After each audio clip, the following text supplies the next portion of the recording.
எல்லாருக்கும் வணக்கம். நான் உங்கள் சசிகலா. ஹலோ, எல்லாருக்கும் வணக்கம். Welcome to Sasichitha lifestyle. இன்றைக்கி நம்ம பரோட்டா எப்படி செய்யலான்னு பார்க்கலாம். அது ரொம்ப பெரிய விஷயம்லாம் இல்லைங்க, சிம்பிளான விஷயந்தான். சப்பாத்தி எப்படி பிசையணும் அந்த மாதிரி தான், கொஞ்சம் அழுத்தம் கொடுத்து பிசையணும். வாங்க நம்ம எப்படி செய்யலான்னு பார்க்கலாம்.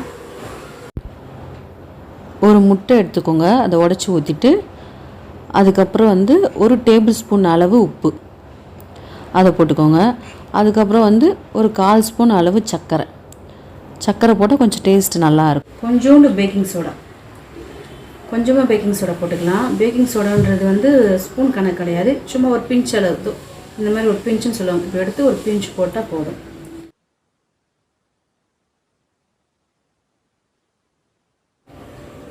பால் எடுத்துருக்கேன். பால் ஆப்ஷனல் தான், நீங்கள் வேணுன்னா போட்டுக்கலாம். போட்டால் கொஞ்சம் நல்லா சாஃப்டாக வரும். ஒரு 2 ஸ்பூன் அளவு நான் பால் ஊற்றிக்கிறேன். 2 ஸ்பூன் இல்லை 3 ஸ்பூன்.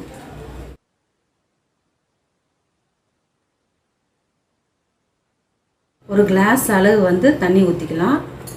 தண்ணி தேவையான அளவு தான். நான் ஒரு கிளாஸ் எடுத்துக்கிறேன். நான் ஒரு 3/4 கிலோ மாவு போட போகிறேன், மைதா மாவு. ஸோ அதனால் நான் ஒரு கிளாஸ் தண்ணி எடுத்துக்கிறேன். ஸோ இதையும் ஆட் பண்ணிக்கலாம். இப்போ நம்ம எல்லாத்தையும் பீட் பண்ணி எடுத்துக்கலாம். எலக்ட்ரிக் பீட்டரில் தான் பண்ணணும், இல்லை சாதாரண பீட்டர் இல்லை நல்லா கரண்டி ஏதாச்சும் இருந்தால் அதை வச்சு கூட நீங்கள் பீட் பண்ணிக்கலாம். இந்த மாதிரி விஸ்க் இருக்குங்களா, இந்த மாதிரி விஸ்க் வச்சு கூட நீங்கள் பீட் பண்ணிக்கலாம்.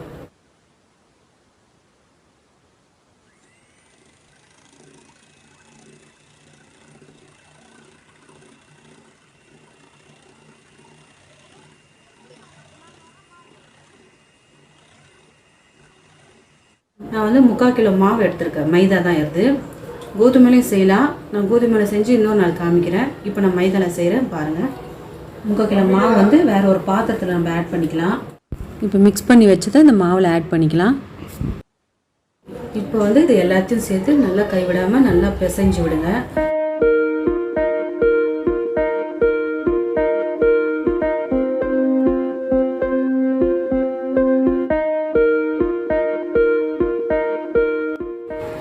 சப்போஸ் உங்களுக்கு தண்ணி பத்தலைன்னா கொஞ்சம் கொஞ்சமாக ஆட் பண்ணிக்கலாம். மாவு நான் இந்த பாத்திரத்துலேயே பிசைஞ்சிட்டேன். பட் இதுலேயே பிசைஞ்சால் கம்ஃபர்ட்டாக இருக்காது. நான் என்னோட கிச்சன் மேடையில் வச்சு பிசைஞ்சுக்கிறேன்.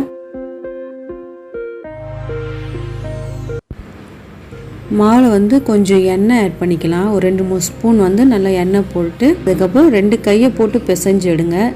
கையெல்லாம் நல்லா சுத்தமாக கழுவிட்டு அதுக்கப்புறம் நம்ம 2 கையால் பிசைஞ்சு எடுத்தால் தான் நல்லா சாஃப்டாக வரும். இந்த மாதிரி அழுத்தம் கொடுத்து நல்லா பிசைஞ்சுட்டே இருங்க. இதில் எவ்வளோக்கிலோ நம்ம கையால் அழுத்தம் கொடுத்து பிசைஞ்சால் தான் நல்லா சாஃப்டாக வரும் பரோட்டா.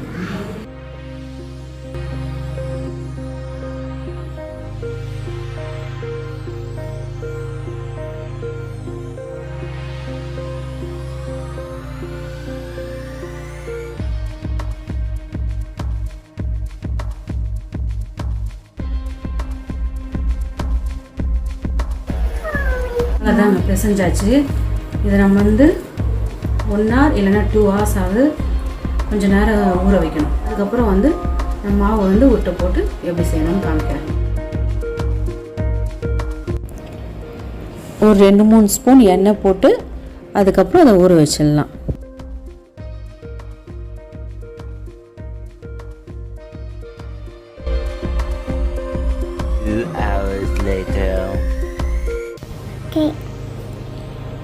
இப்போ மாவு நல்லா ஊறிடுச்சு. அங்கே விரலை வச்சு ப்ரெஸ் பண்ணோடனே பார்த்திங்கன்னா அப்படி உள்ளே போதான், அவ்வளோதான். மாவு நல்லா ஊறிடுச்சு. இதை எடுத்து இன்னும் ஒரு 5 to 10 minutes கையால் நல்லா அழுத்தம் கொடுத்து பிசைஞ்சிடலாம்.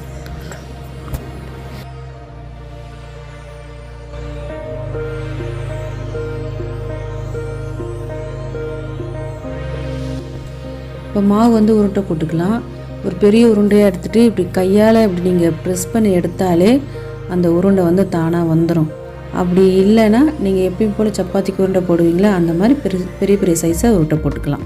இந்த மாதிரி எல்லாத்தையுமே நான் உருண்டை போட்டு எடுத்துடுறேன். அவ்வளோதாங்க, எல்லா மாவும் உருண்டை போட்டாச்சு. இப்போ நீங்கள் இதை கொஞ்சமாக எண்ணெய் மேலே ஊற்றிக்கணும். ஒரு 3-4 ஸ்பூன் நல்லா எண்ணெய் ஊற்றிட்டு ஒரு 1/2 hour ஊற வைக்கணும். நீங்கள் உடனே செய்யணுனாலும் செய்யலாம். நான் ஒரு 1/2 hour ஊற வச்சுக்கிறேன். ஊற வச்சா தான் கொஞ்சம் இன்னும் நல்லாயிருக்கும். இப்போ வந்து 1/2 hour ஆகிடுச்சு. நம்ம ஒன்று ஒன்றா எடுத்து தட்டிக்கலாம். சப்பாத்தி கட்டையில் வந்து கொஞ்சம் எண்ணெய் தடவிட்டு இந்த மாதிரி பொறுமையாக நல்லா மெலிசாக திரட்டணும். கொஞ்சமாக எண்ணெய் ஊற்றிட்டு ஒரு 2-3 ஸ்பூன் எண்ணெய் ஊற்றிட்டு அதுக்கப்புறம் நல்லா தடவி விட்டுட்டு நீங்கள் வந்து திரும்பவும் சப்பாத்தி கட்டையை வச்சு நல்லா தேய்ச்சி எடுங்க. நல்லா மெலிசாக தேய்ச்சிடுங்க. பாருங்கள் எப்படி தேய்ச்சாச்சு. இப்போ பாருங்கள் எப்படி எடுத்துகிட்டு இருக்கேன். கீழே வந்து என்னோடய மேடையில் ஒட்டவே இல்லை. அதை இந்த மாதிரி ஒரு சர்க்கிள் டைப்பில் ரவுண்டாக அதை சுற்றி விடுங்க. மாவை சுற்றி விட்டுட்டு அந்த ஃபைனல் எட்ஜை வந்து நீங்கள் உள்ளே வந்து அட்டாச் பண்ணிவிடுங்க.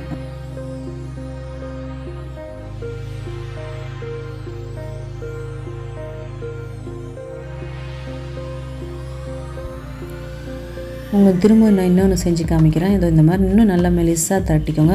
மிடில் நீங்கள் வந்து எண்ணெய் தேய்ச்சிக்கோங்க. அப்போ தான் நல்லா ஒட்டாமல் வரும்.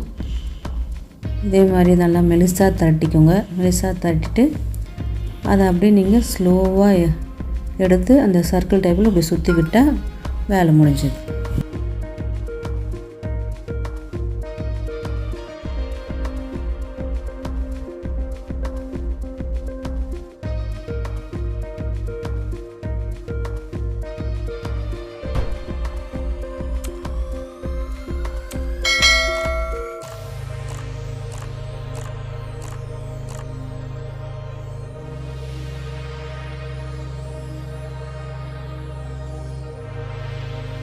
எனக்கு 3/4 கிலோ மாவுக்கு வந்து 12 பரோட்டா கிடைக்கும்.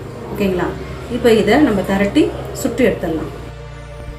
நீங்கள் வந்து இந்த மாதிரி பரோட்டா வந்து இது மாதிரி விரல்லே நீங்கள் வந்து அப்படியே திரட்டி எடுக்கலாம். அப்படி இல்லைன்னா நீங்கள் சப்பாத்தி கட்டையில் கூட இந்த மாதிரி திரட்டி எடுக்கலாம். பட் ரொம்ப தேய்க்கக்கூடாது. ஏன்னா இது பரோட்டா இல்லையா, அதனால் மெலிசாவே பண்ணால் போதும். கொஞ்சம் சின்ன சைஸாக பண்ணாலே போதும்.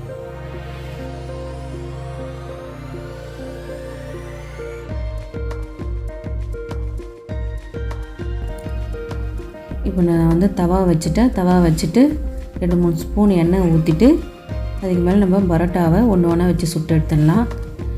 எண்ணெய் நல்லா சூடானோடனே போடுங்க. இப்போ வந்து சூடாகிடுச்சு. நம்ம ஒரு பரோட்டாவை எடுத்து வச்சுட்டு சுற்றி நல்லா எண்ணெய் கொஞ்சம் ஊற்றிக்கோங்க. நல்லா ஊற்றிட்டு எப்பயுமே வந்து அடுப்பை வந்து இது மாதிரி பரோட்டா சுட்டு எடுக்கும் போது மீடியம் ஸ்பீடில் வைங்க. ரொம்ப ஹை ஸ்பீடில் வச்சுட்டிங்கன்னா உள்ளே வேகாது. அதனால் மீடியம் ஸ்பீடில் வச்சிங்கன்னா கரெக்டாக இருக்கும். அது மாதிரி ஒன்று ஒன்றா வந்து சுட்டு எடுத்துடலாம். திருப்பி போட்டு சுட்டு எடுங்க.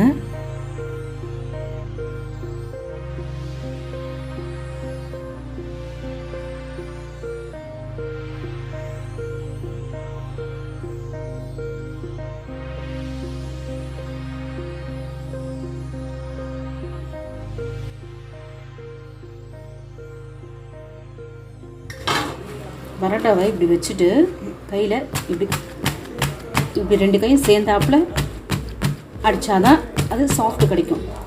சூடாக தான் இருக்கும். சூட்டோடு அடித்தாதான் நல்ல லேயராக வரும்.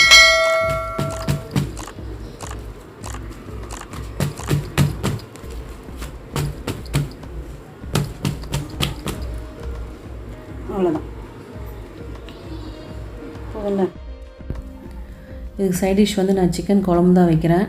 வெங்காயம், தக்காளி, பட்டை, லவங்கம், ஏலக்காய் அதெல்லாம் போட்டு வதக்கிட்டு அதுக்கப்புறம் வந்து இஞ்சி பூண்டு போட்டு சிக்கனை அலசி நல்லா போட்டு கொஞ்சமாக மிளகாத்தூள், மஞ்சள்தூள், சீரகத்தூள், தனியாத்தூள், கரம் மசாலா இது எல்லாத்தையும் போட்டு நல்லா மிக்ஸ் பண்ணி எடுத்துகிட்டு ஒரு கொஞ்ச நேரம் வதங்கினோடனே ஒரு 2 கிளாஸ் அளவு தண்ணி நல்லா ஊற்றிட்டு அதுக்கப்புறம் உப்பு போட்டு கொஞ்சமாக தேங்காய், சோம்பு, பச்சை மிளகா, பட்டை, லவங்கலாம் போட்டு அரைச்சி எடுத்துகிட்டு அதை இது மாதிரி சிக்கன் ஆட் பண்ணிவிட்டு அதுக்கப்புறம் கொஞ்சம் தண்ணி ஆட் பண்ணிட்டு உப்பு இருக்கான்னு சரி பார்த்துட்டு அவ்வளோதாங்க. குக்கர் மூடி வச்சுட்டு ஒரு 3 விசில் வந்தோடனே ஆஃப் பண்ணிவிடுவேன்.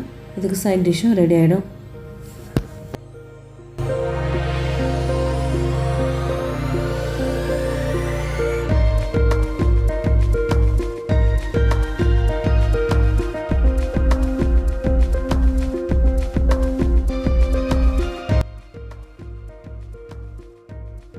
அவ்வளோதாங்க. சூப்பரான பரோட்டா ரெடி ஆகிடுச்சு. ரொம்ப ஈஸி தான். நம்ம வீட்லேயே செஞ்சு சாப்பிட்லாம்.